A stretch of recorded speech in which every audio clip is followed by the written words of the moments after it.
Salut à tous et bienvenue pour un nouvel épisode de Portrait Social. Bienvenue aux nouveaux abonnés, merci à tous ceux qui prennent le temps de mettre un petit j'aime, de partager la vidéo ou de laisser un commentaire. Aujourd'hui j'ai le plaisir de recevoir Geoffrey pour un nouvel épisode. Salut! Salut Christophe! Comment vas-tu? Merci, et toi? Moi je vais très bien, je te remercie. Merci beaucoup de m'inviter dans ta chaîne YouTube Portrait Social, c'est un grand plaisir. Et puis salut les abonnés, c'est un grand plaisir de m'accueillir.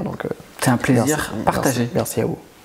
Bon, c'est intéressant de faire ton portrait parce que tu fais plein de choses.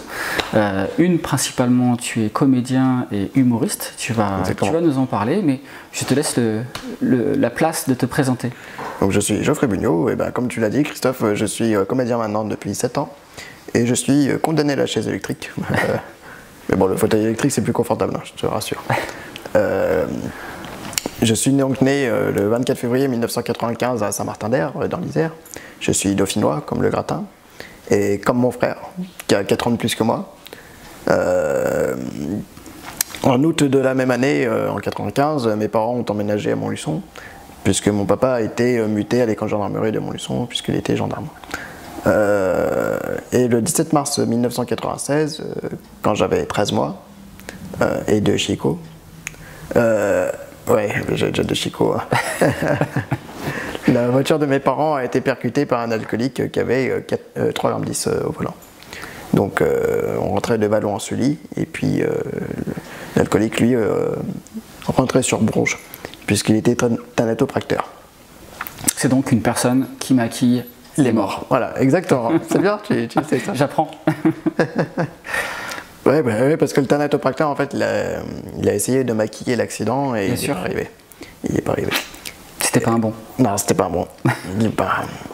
Professionnellement parlant, il n'était pas top. Mais il transportait du formol dans sa voiture. Et le formol, c'est des produits très toxiques et avec un risque d'explosion. Donc les pompiers sur place, ils avaient peur qu'il y avait un risque encore plus d'explosion. Ouais. Lors de l'accident et du choc, donc ils avaient essayé de calibrer au maximum le lieu d'accident, quoi. Donc on a tous été touchés, mon papa avait eu une fracture au visage, ma maman elle a eu des côtes fracassées, des poignets aussi cassés, une éventration, des cervicales aussi touchées. Mon frère lui a été touché au niveau de l'odontoïde. Donc c'est un petit os en dessous de la boîte crânienne et à quelques millimètres près, il aurait pu être plus handicapé que moi. Donc heureusement aujourd'hui il n'a rien. Et moi j'ai été touché donc au niveau des cervicales C3 et C6, plus une atteinte de la moelle épinière, une compression de la moelle épinière au niveau C4. Ce qui m'a rendu tétraplégique, on va dire incomplet, parce que je ne peux pas bouger les jambes, ni le bras gauche. Enfin bon, mon bras gauche en forme d'aile de poulet, je peux quand même le bouger un petit peu. Sponsoring by KFC, so good. Ça ne dérange pas si je fais la promotion. Hein. Écoute, je suis novice sur YouTube, j'y connais rien moi. Ces trucs-là, je sais pas si la vidéo va se faire striker ou si tu vas toucher des ronds, mais si tu en touches, c'est pour toi, t'inquiète pas. Ouais, moi je touche 500 €, je sais, par KFC, donc c'est bon. Ok, super. C'était un peu, on va dire, sous le feu de l'action ce moment-là. Parce que mon papa, malgré la fracture au visage, il nous a tous sortis un par un de la voiture. Incroyable. Donc il a eu ce réflexe, on va dire, de vie. Ouais. Donc moi j'étais inconscient juste après l'accident. Et une infirmière qui nous suivait, sans faire exprès, elle a vu l'accident et puis elle est venue à mon secours et elle a réussi à me réanimer tout de suite après. Donc de là, mes parents sont partis sur Clermont-Ferrand, à l'hôpital. Moi aussi, mais j'ai pas fait un long séjour puisqu'il n'y avait pas de réanimation pédiatrique. Et je suis parti dans un grand centre de concentration, de rééducation, à Paris, à Garches. Ok. Donc au centre de Garches. Donc de là, c'est suivi 6 mois un peu de galère parce que j'étais plâtré jusqu'au cou. Donc c'était un corset où il fallait me retourner toutes les 2 heures par 2 infirmières, soit en position ventrale, soit en position dorsale. C'est un peu comme une crêpe, tu sais, on la retourne pour qu'elle soit bien cuite. Et j'étais aussi branché au niveau respiratoire parce que j'avais une trachéotomie. la trachéotomie, ça se permettait de respirer comme Dark Vador, quoi. Donc tous les jours, quand je voyais mes parents, je faisais « Papa, maman, je suis votre fils ». Ils m'ont pas reconnu sur le coup.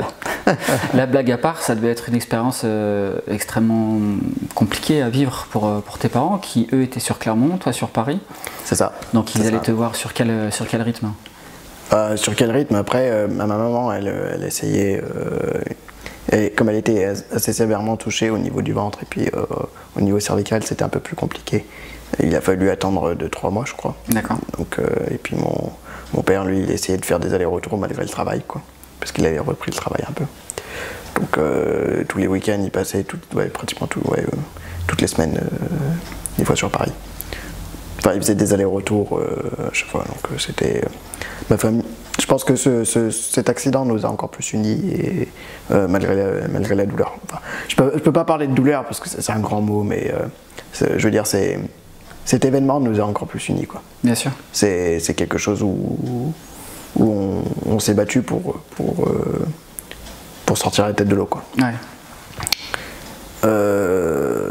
J'ai développé des escarres aussi à Garches, donc alors c'est pas une cible pour fléchettes, hein, c'est juste des escarres pour les abonnés, hein, c'est juste pour information. Et donc après 6 mois à Garches, j'ai pu sortir de l'hôpital parce que mes parents en avaient un peu ras-le-bol aussi des soins qui étaient pratiqués là-bas et qui les satisfaisaient pas. Donc j'ai pu retourner chez moi à Montluçon, enfin, alléluia. Et on a été soutenu par le service d'éducation spécialisée de soins à domicile. Le CESAD? Le CESAD, voilà. On les embrasse, voilà. Bisous. Grosse bise à tout le CESAD. Anne-Claire d'ailleurs qui doit rester encore. Oui, elle est encore là, Anne-Claire. Ouais. Puis à l'époque il y avait Bertrand, Frédéric. Bisous, ouais. Ils sont en retraite, jeunes retraités. Et puis Madame Denoyer aussi. Et donc le CESAD l'a beaucoup accompagné mes parents pour que je puisse aller en école ordinaire. Alors, il faut savoir qu'au départ, j'avais pas de fauteuil roulant électrique, j'avais un fauteuil manuel et puis on a fait plusieurs centres de rééducation, notamment sur Carpape, donc c'est en Bretagne, ou à Hyères, à côté de Montpellier. Et au début, j'étais en fauteuil manuel et après, j'ai commencé à piloter les fauteuils électriques dès plus jeune âge. Donc j'avais 3 ans, ouais, 2 ans. 2 ans. Donc ça fait 26 ans de permis de fauteuil, donc j'ai de la bouteille maintenant. Tu touches ta bille? Ouais, je touche ma bille. J'ouvre une auto-école d'ailleurs de fauteuil roulant. À 2 ans, tu conduisais un fauteuil électrique tout seul? Je commençais. Alors après, c'est fou. Tout seul, oui et non, parce que je commençais à arracher quelques murs d'abord dès le départ. Je défonçais les portes, je refaisais les tapisseries. Ok. Tu t'amusais dans un fauteuil, quoi. Mon père a commencé à perdre ses cheveux à ce moment-là et après il les a retrouvés. Et donc le CESAD, une fois que j'étais autonome du coup avec le fauteuil roulant électrique, le CESAD nous a accompagnés pour que je puisse aller en école ordinaire. Donc j'ai pu faire les plus grandes écoles, Desnos-Témé, Charles-Rostand, Rivalon, Jules Ferry, collège, et puis jusqu'au lycée Madame de Staël où j'ai obtenu un bac scientifique. Quoi dire, c'est que l'école n'a jamais été un problème parce que déjà d'une part j'étais accompagné par l'équipe technique qui était rassurée avec le CESAD parce qu'ils étaient au courant que je travaillais avec l'outil informatique. Et puis tu sais, un gamin quand il a l'outil informatique, bon, alors, il n'y avait pas toujours internet, mais quand il fallait se connecter à internet, par exemple, c'était plus période collège. Ben, tu vois, pendant les contrôles d'histoire, il y avait déjà internet.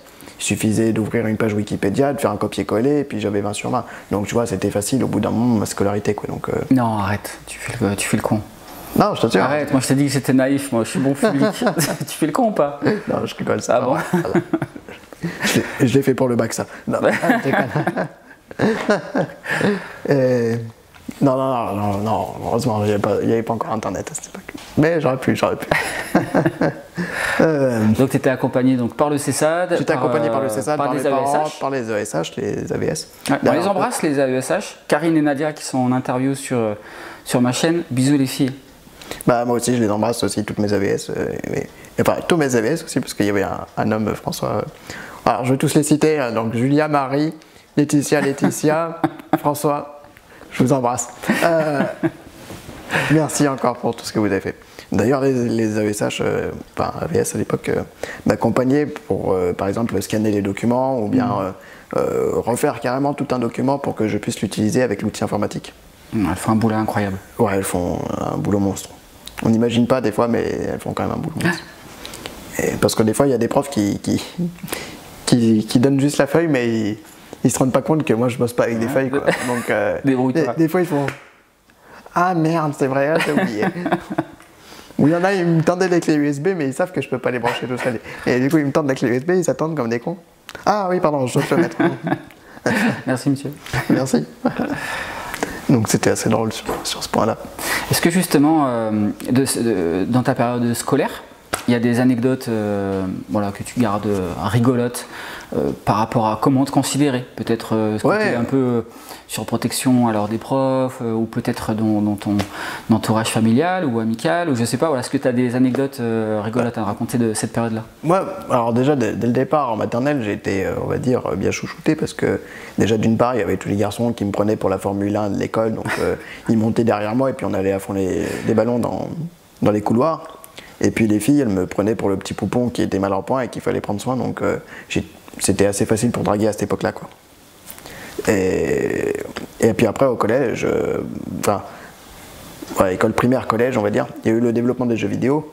Donc j'ai développé une technique depuis tout petit où je joue allongé et puis j'utilise mes métacarpes, c'est les petites bosses sur les mains, qui me permettent du coup d'appuyer sur les touches de la manette et qui me permettaient de jouer à des jeux comme PES ou FIFA à l'époque. Ah, mais quand tu m'as raconté ça, c'est incroyable ce que tu as réussi à développer.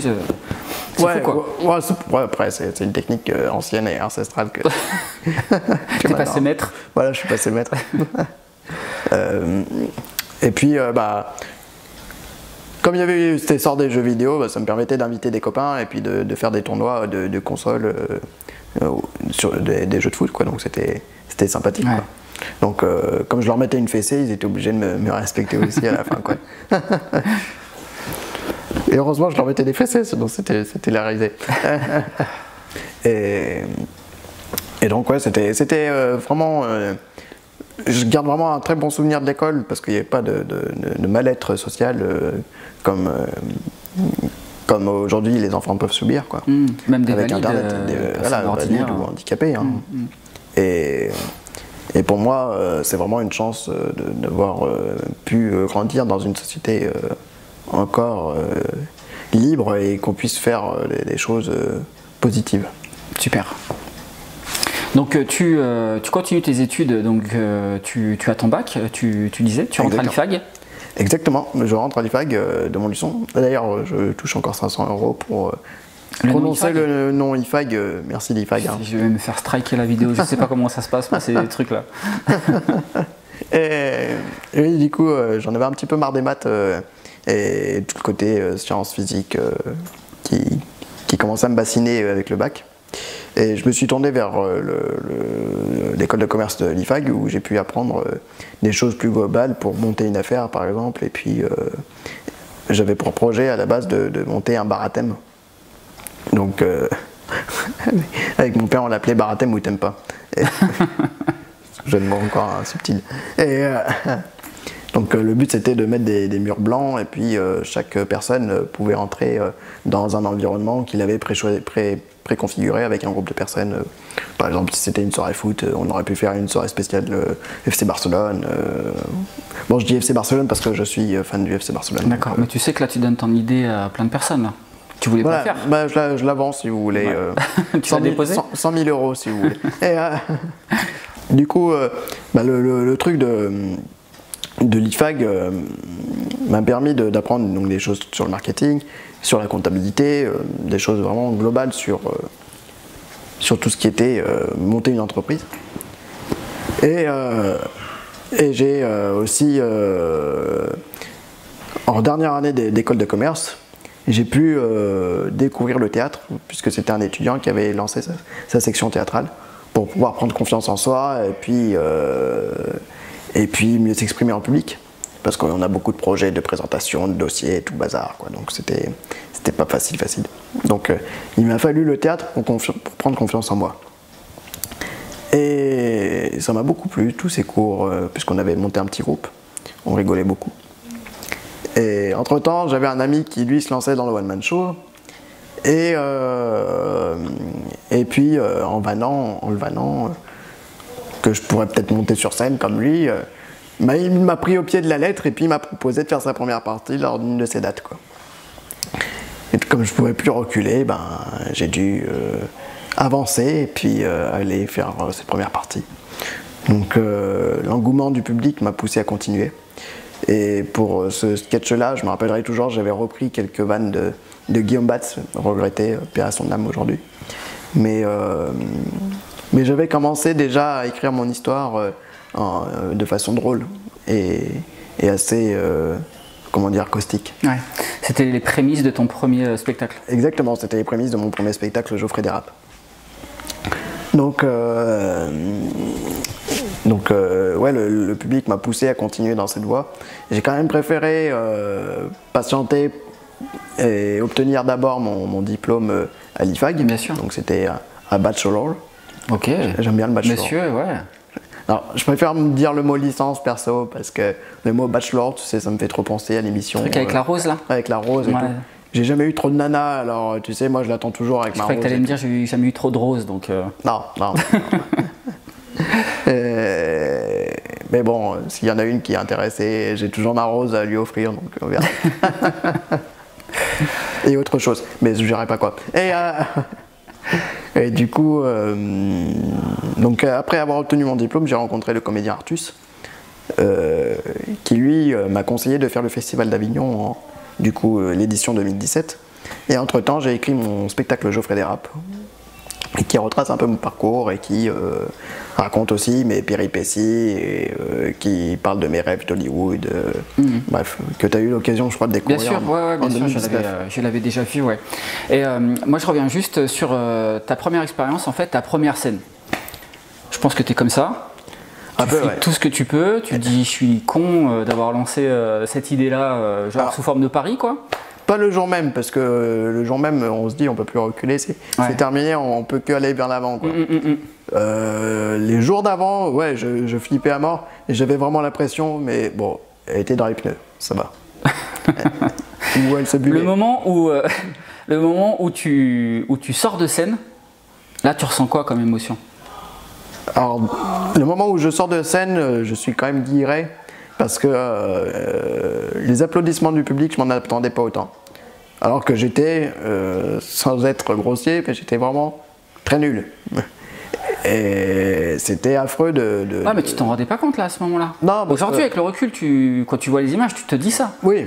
Mais à cette époque-là, au moment où tu sors de scène... À ce moment-là, il y a beaucoup de gens qui m'avaient vu sur scène et qui me disaient « Ah Geoffrey, quand même, tu devrais développer un petit truc quand même parce que t'as un don à faire valoir. » Et ben c'est ce que j'ai fait du coup, ça m'a poussé quoi. Et donc là, c'est le public qui t'a poussé ou c'est toi quand même, t'as kiffé le moment et tu t'es dit ouais, il y a un vrai truc là, c'est ça que je veux faire maintenant? Je pense que c'est avant tout le public qui m'a poussé. D'accord. C'est pas moi parce que moi je devais faire ma petite vie dans la communication, dans le marketing, point barre. Et oui, t'étais formaté management. Management, voilà, le théâtre c'était un petit plus quoi, c'était le côté quoi. Mais le public m'a tellement rendu un avis positif que je n'ai pu que leur proposer quelque chose en plus. Et donc avec mon papa, parce qu'on travaille en famille, pour écrire le spectacle d'abord, Geoffrey Dérapes. Donc avec mon papa, lui, par exemple, il écrit la narration et il va commencer à écrire toute la trame.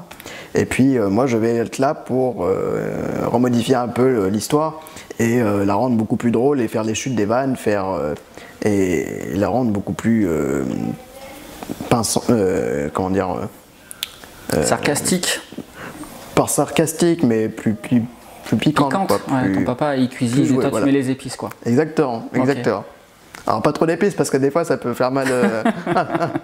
Et justement quand vous commencez à travailler en famille, parce que c'est vrai qu'il y a un vrai...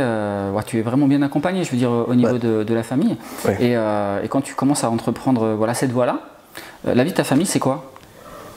La vie de ma famille, alors déjà d'une part, ils m'ont toujours poussé à faire ce que je voulais dans ma vie, sauf des choses dangereuses où je pourrais me tuer, hein, bien sûr. Mais ils m'ont toujours dit, tant que tu es jeune, fais-le, parce que c'est pas à 50 piges que tu vas le regretter. Et c'est vrai. Mais après, il faut quand même se dire, si ça marche pas, il faut que tu aies une sécurité. Donc c'est pour ça que j'ai attendu d'avoir mon diplôme. Ta fameuse licence. Ma fameuse licence. Et donc, en écrivant avec mon père, on testait les vannes aussi au fur et à mesure sur ma mère, qui certes n'est pas très objective, parce que là, t'as beau lui faire des trucs, elle rigole. Donc c'est pour ça que des fois, on se tournait vers mon frère pour connaître son avis et qu'il soit un peu plus objectif sur le spectacle. Et donc c'était vraiment sympa déjà de faire ce premier spectacle. Donc j'ai fait une première fois le Festival d'Avignon. Et ensuite, j'ai collaboré avec Mousse Zouiri, qui était professeur au conservatoire de Montluçon, dans les Messagers, et qui, lui, a donné une dimension beaucoup plus percutante encore, et qui m'a donné toutes les ficelles pour devenir comédien.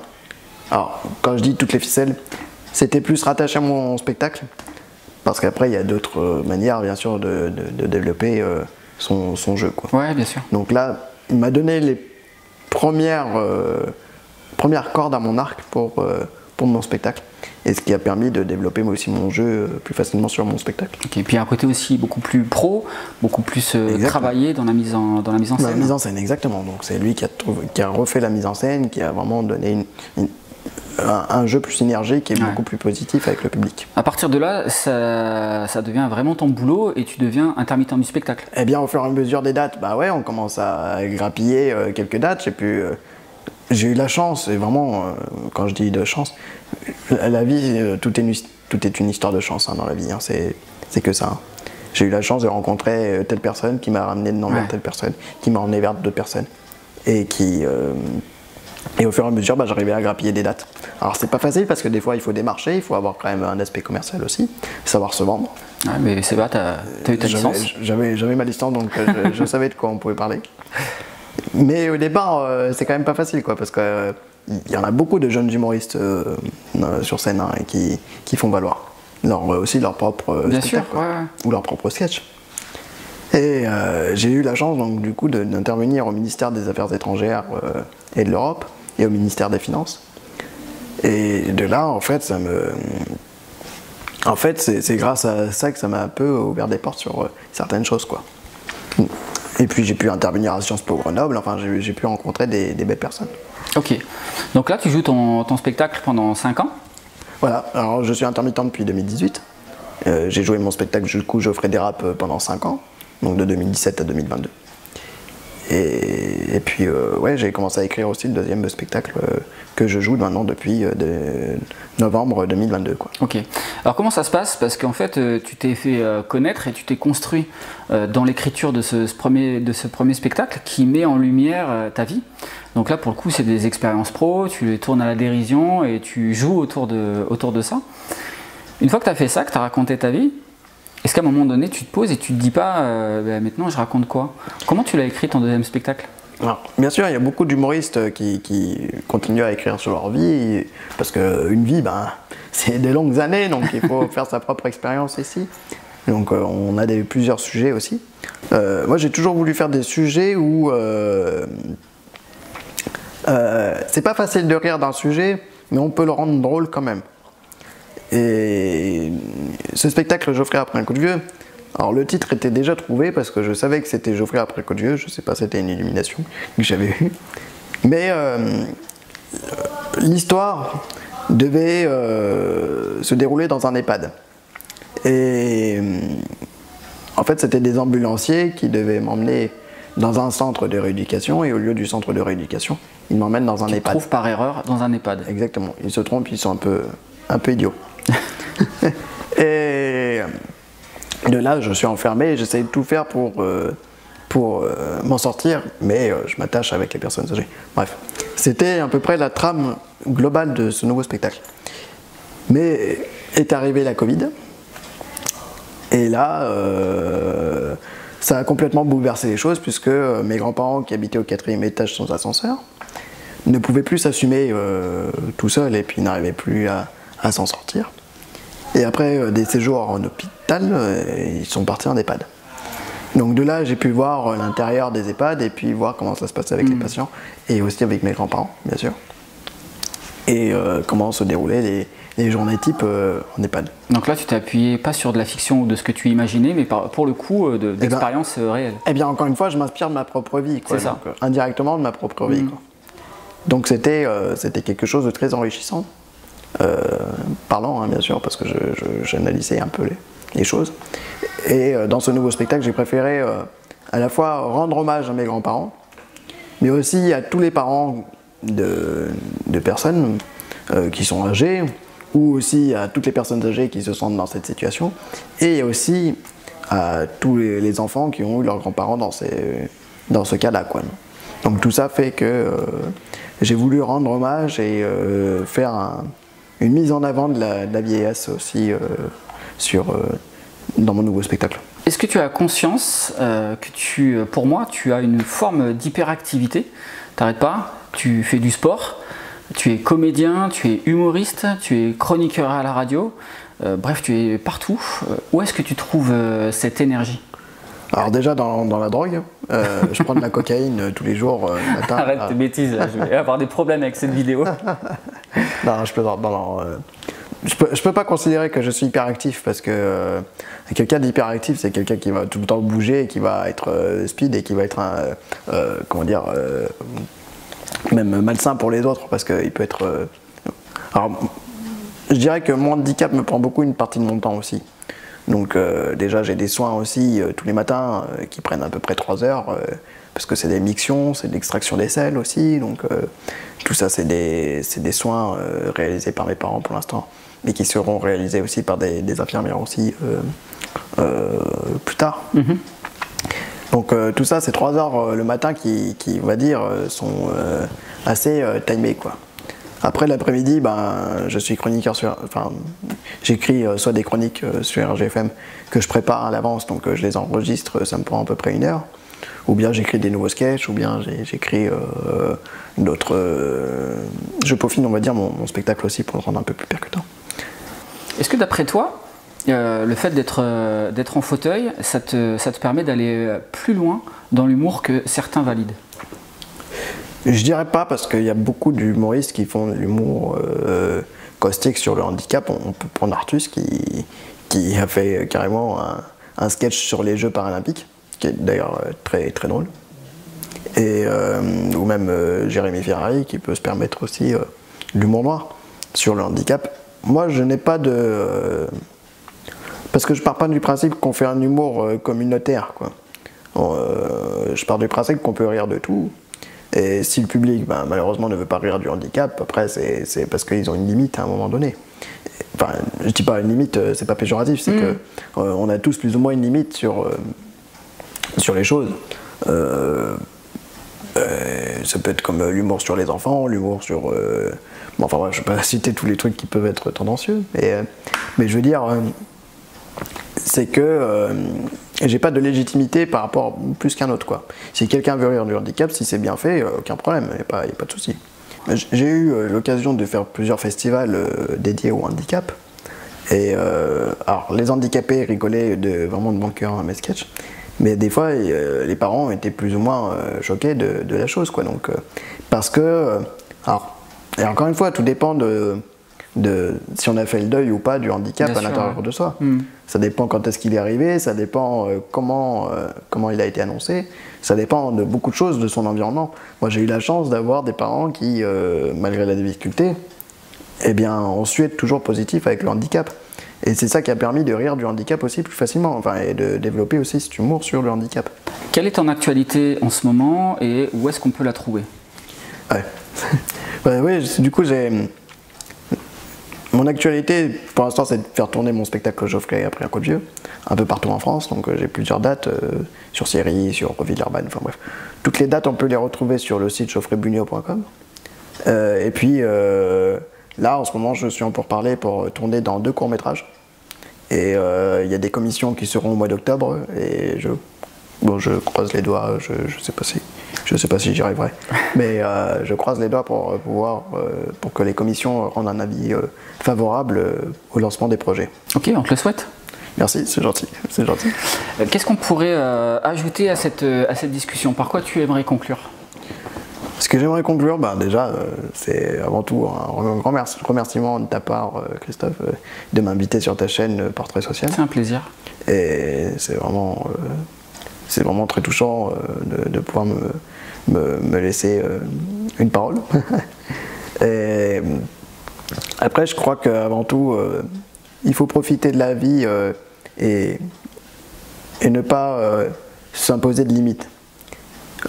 Alors qu'on soit handicapé ou non, là je parle, c'est que il faut toujours se fixer des petits objectifs, enfin des petits ou grands, faciles ou complexes, n'importe, mais il faut toujours avoir cette volonté de s'en sortir et de se pousser, quoi.